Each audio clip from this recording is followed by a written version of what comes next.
Aloha! Vor kurzem war ich mal wieder am Bodensee, dem Schwäbischen Meer, und habe ein neues Recipe getestet. Quietschig bunt sollte es sein und passend zum Wetter. Nebenbei sei noch erwähnt, für alle Nordlichter hier im Süden haben wir auch Leuchttürme.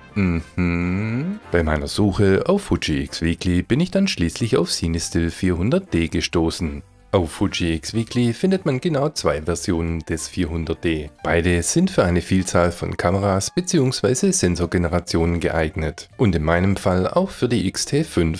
Aufgrund der Blau- und Rottöne habe ich mich dann spontan für die Version 2 entschieden. Ob diese Recipes dann auch wieder dem echten CineStill 400D entsprechen, ist wieder eine ganz andere Frage. Wer analog unterwegs ist, kennt diese CineStill-Filme natürlich auch. CineStill 400D im Original ist ein feinkörniger, tageslicht balancierter Farbnegativfilm, der eine weiche Farbpalette mit natürlicher Sättigung und satten, warmen Hauttönen liefert.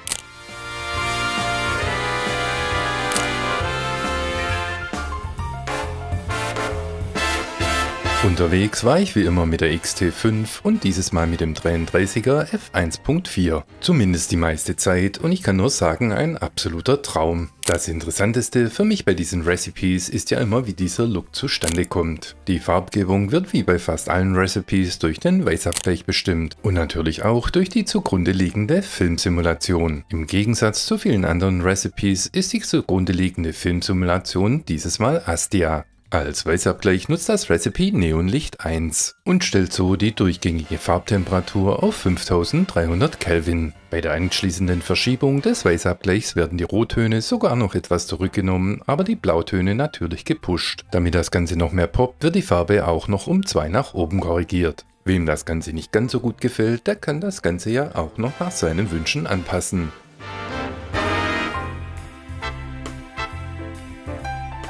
Die außergewöhnliche Farbgebung und Sättigung beim CineStill 400D Recipe erreicht man natürlich am besten bei schönem Wetter. Und zwar meiner Meinung nach genau dann, wenn man die Sonne im Rücken hat. Wenn man sich dann noch ein paar farbige Motive sucht, dann kann das Ganze richtig quietschig werden. Natürlich kann man das Recipe aber auch bei nicht so optimalen Lichtbedingungen nutzen. Die Farben poppen dann nicht ganz so, hat aber auch was. Entsprechend den Lichtverhältnissen sollte man dann aber 1/3 bis 1,0 mit dem Belichtungsgrad nach oben korrigieren. Je nach Lust und Laune kann man das Recipe auch mal bei Sonnenuntergang, in der Dämmerung oder auch bei Nacht ausprobieren. Wie man sieht, kann man es auch hierzu verwenden. Mich persönlich haben die Ergebnisse dabei aber nicht so überzeugt. Meiner Meinung nach macht das Recipe bei Kaiserwetter den besten Job.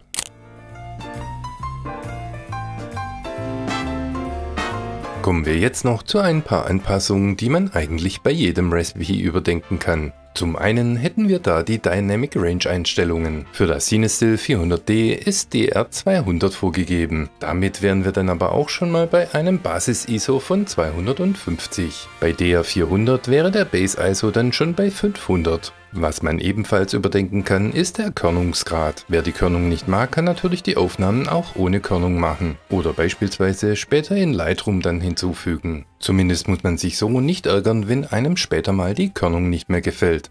Eine weitere Einstellungsmöglichkeit sind die Lichter und Schatten. Wer die Lichter noch etwas mehr schützen will und die Schatten nicht so hart haben möchte, der sollte beide Regler etwas nach unten stellen. Damit hat man dann später im Bildbearbeitungsprogramm auch wieder mehr Möglichkeiten, noch Anpassungen zu machen. Natürlich kann man aber auch alles in Camera einstellen und die JPEGs so nutzen, wie sie herauskommen.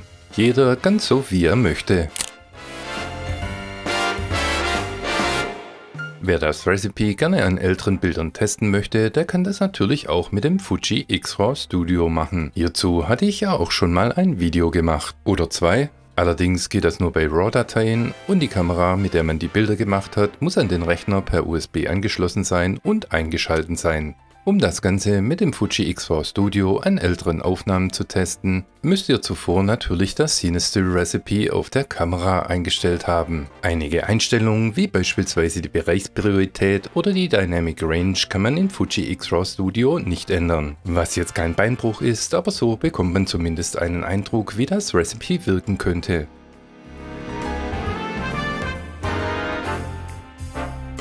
Wenn man auf knallige Farben steht, kann das CineStill 400D Recipe absolut Spaß machen. Und eins sei auch noch erwähnt: Wer JPEG und RAW shootet, der wird feststellen, dass die RAW-Dateien ebenfalls einen Farbstich haben. Denn der angepasste Weißabgleich mit der Farbverschiebung wird ebenfalls in die RAW-Datei übernommen. Alle anderen Einstellungen werden nur in die JPEGs geschrieben. Damit wären wir für heute auch schon wieder am Ende. Ich hoffe, das Video hat euch gefallen. Probiert das Recipe gerne mal aus und schreibt mir in die Kommentare, wie es euch gefällt. Und natürlich auch bei allen Fragen und Anmerkungen. Vielen lieben Dank fürs Zuschauen und bis zum nächsten Mal.